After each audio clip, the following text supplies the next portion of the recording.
Hello everybody and welcome back to another Fluffy Tarantulas videos. I'm Sky and I've been keeping tarantulas for about 5 years, and today I have come across a bit of a phenomenon that I've never experienced before, and as you can see we're starting this video a little bit differently. Though we are going to rehouse my rear-horned baboon tarantula later, I wanted to talk about my very old Goliath bird-eater tarantula. Now, as the title suggests, we're going to take a peek at him and talk about what he's been going through. So I have his enclosure here. I don't have my tongs, so I'm just going to use my hands, but I'm not too worried about him since he's slowed down over the years. He's still very reactive, but definitely a very manageable tarantula. He's super sweet, but he is past his life expectancy. And as you can see, he's down here, he's got some balding going on his abdomen, which is typical for males. His final molt was about a year to a year and a half ago, so he's really been like a trooper. Now, the interesting thing is, he only has 7 legs right now. His molt came out perfectly. He had all 8 legs, he was looking great, he was beautiful, stunning, gorgeous, all of that. But as the months progressed, his legs started to lose some of its functionality, and I could see it like balding extremely quickly. It lost all of its hairs, and then it eventually started curling up on itself.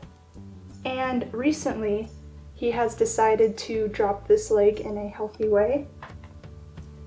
I wasn't sure if he was going to do it, but he self-amputated his leg, which I never really expected to experience a normal loss of a leg while keeping tarantulas, but whenever tarantulas get very old, especially these mature males, sometimes some of their limbs just give up and they will drop them healthily.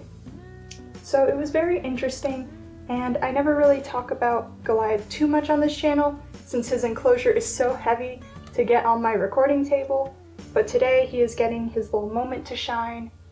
And we're actually going to feed him. He's still very responsive and a great hunter, and he's going to get about 3 crickets today.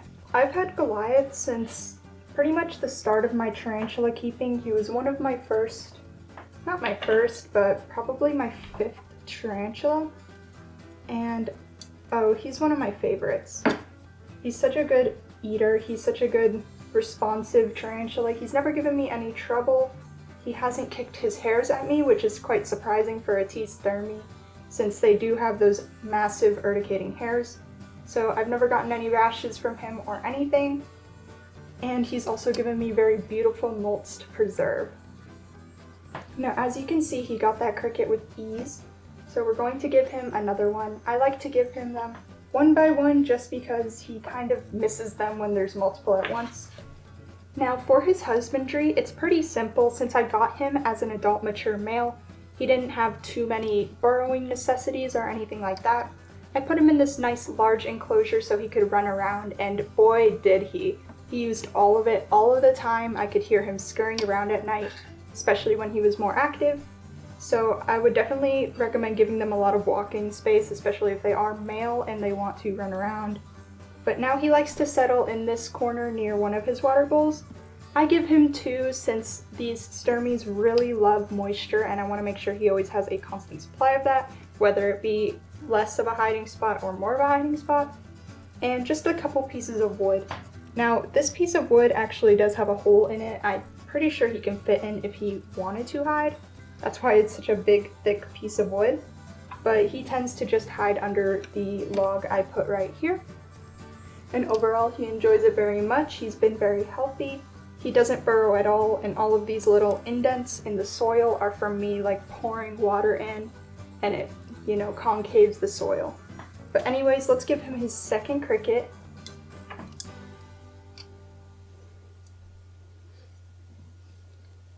And there we go. One thing I love about this species is that they just have so much character. You can hear them hiss and tap a lot. Whenever he was more active, at night I would hear him constantly tapping on the enclosure to try and get the attention of a female. And it was so cute. I mean, it's a little off-putting when you're trying to sleep, but Overall, I find it very interesting and very cute. Hearing a tarantula hiss is very interesting and I find it very intriguing. You can hear him hiss a tiny bit when he grabs his food, but I have another video where it's much clearer where he hisses, mostly when he is intimidated or he misses a catch. But anyways, I just wanted to start this video with a little Goliath bird eater segment. He is originally named Goliath, who would have guessed, to match with the other spider I got while I was with him. Well, technically not a spider, it's a tailless whip scorpion. I got them together, so I named them Goliath and David respectively. Now, he has not caught this third cricket yet, but I'm sure he will. I know he doesn't have as much feelings in those back legs, but I'm pretty sure he will be able to sense it and get it once it moves a tiny bit. But anyways, now Goliath is a 7-legged tarantula.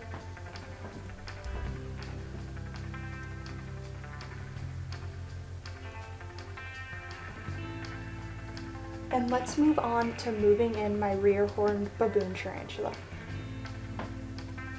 Now we are set up to move in my rear-horned baboon tarantula. I got him when he was very small, so I just put him in this larger container that I had gotten another tarantula in. So he's grown out of it, definitely, and he's made quite a mess. You can see how thick his webbing is. You can't see in here at all, but he's going to get this new large enclosure since he is a fossorial species, and as you can see, he likes to web up and dig however his heart pleases. He's going to have a lot of space to do so, and as he grows up, he'll probably make it his own. Now, I'm not going to add too much wood to this particular enclosure just because he's going to be burrowing. They call this species the pet hole because they just stay inside their burrow all the time. But anyways, let's start off with plenty of dirt for him to use.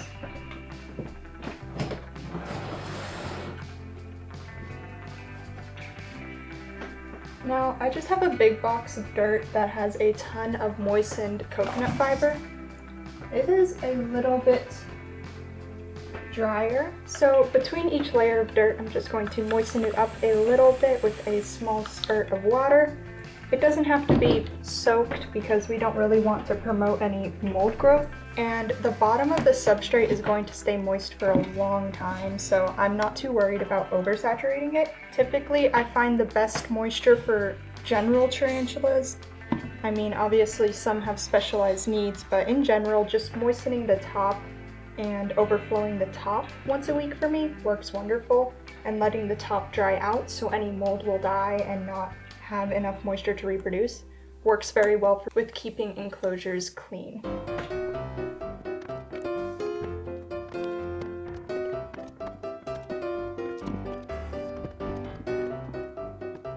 Okay, I have filled it a little more than halfway with dirt. Now, I would put a little bit more, but he really digs, and that dirt has got to go somewhere. So I want enough space on the top for him to web up and to move dirt that he doesn't want in here over to this side or whatnot so he can build his tunnels because that dirt's got to go somewhere. I'm just moistening it and pressing it down so it's a little more solid for him to dig. And typically I would make a slope with my dirt because I like having a bit of variety when it comes to like heights and just letting them have different textures to walk on. But I'm keeping this one flat mostly because I am a little bit afraid of rehousing this spider. Every time I touch his little container, I can hear him like gallop against the walls, and I just want to be able to put this in here when I rehome him and not have to try to physically touch him. I'm not comfortable enough with his attitude since he is very speedy and he jolts around a lot, like I would be with other spiders that are a little calmer and easier to manipulate into a good move-in. But I'm sure this rehouse will go well as long as we can get him from point A to point B without having to do any physical touching, and hopefully he will not try to escape the enclosure. Now I'm going to start a little burrow right here in the corner for him. So if he wants to start tunneling here, he can go ahead and do that so he has a little place to start. Tarantulas always appreciate having a little starting point. You can make it a little deeper than that, and I'm just going to put a piece of wood on top of it so it feels a little more protected. I only have 2 small pieces of wood for this enclosure, so we're going to see how they fit in. Now I've made a little makeshift cave with the wood, and we're going to add some fake flowers because it wouldn't be one of my enclosures if I didn't add a few flowers. I think fake flowers are a great texture for them to explore and to create more shade for them to hide under. I've found it really improves the quality of life for my animals and de-stresses them, so I always like to add these flowers. Plus, it makes the enclosures a lot more visually appealing to me, so it's a win-win.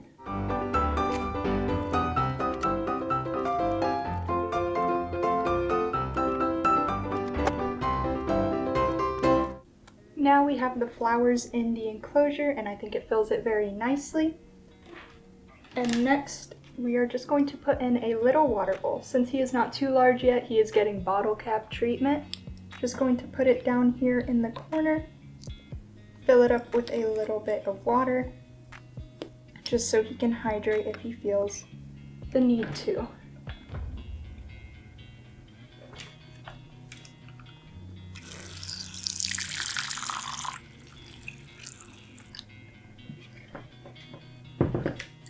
Now for the last step is actually getting him into this enclosure.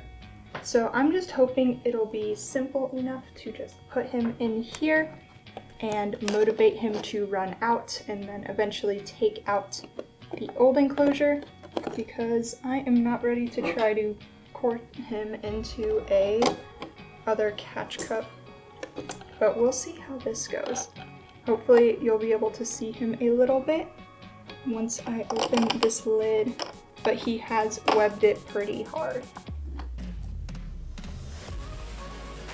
He is a beautiful specimen. I don't know his gender yet, and as you can see, he is clinging on a little bit and not going the direction I was hoping he would go.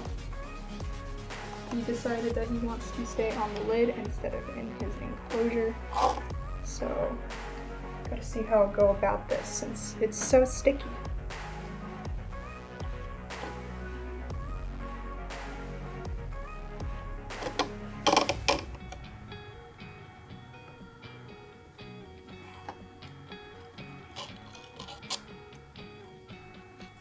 Now I'm taking this lid off, and he is not too happy to part with it, but look at how gorgeous this little spider is. I'm gonna take some close-up shots.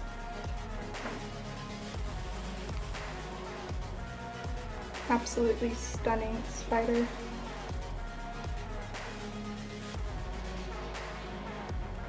As she gets older, she should grow a bit more of a horn, but for now you can see the little spot on her head that will eventually grow the horn. She has made the enclosure very webbed up and very dirty, but let's try to motivate her to maybe get in, and hopefully she won't run up. These tongs make it a little bit harder, but I'm not sure how aggressive she is. I'm sure she'll try to attack if I attempt to touch her. But let's see. She's very agile. There's a threat pose, look at her. She's so cute. But let's see if I can motivate her to move out. She's not enjoying any of this. And I'm just going to try and persuade her, but she seems to like to follow the tongs instead of run from them. Now look at those threat poses.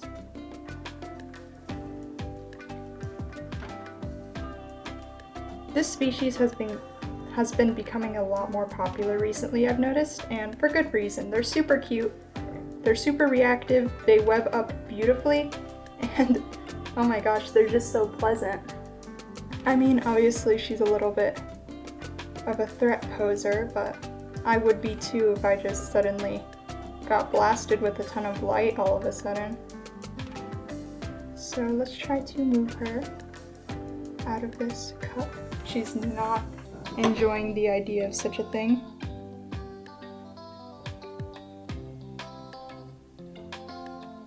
But we will do our best. Let me try now with the paintbrush that is a little bit softer. And I'm hoping she won't try to climb it.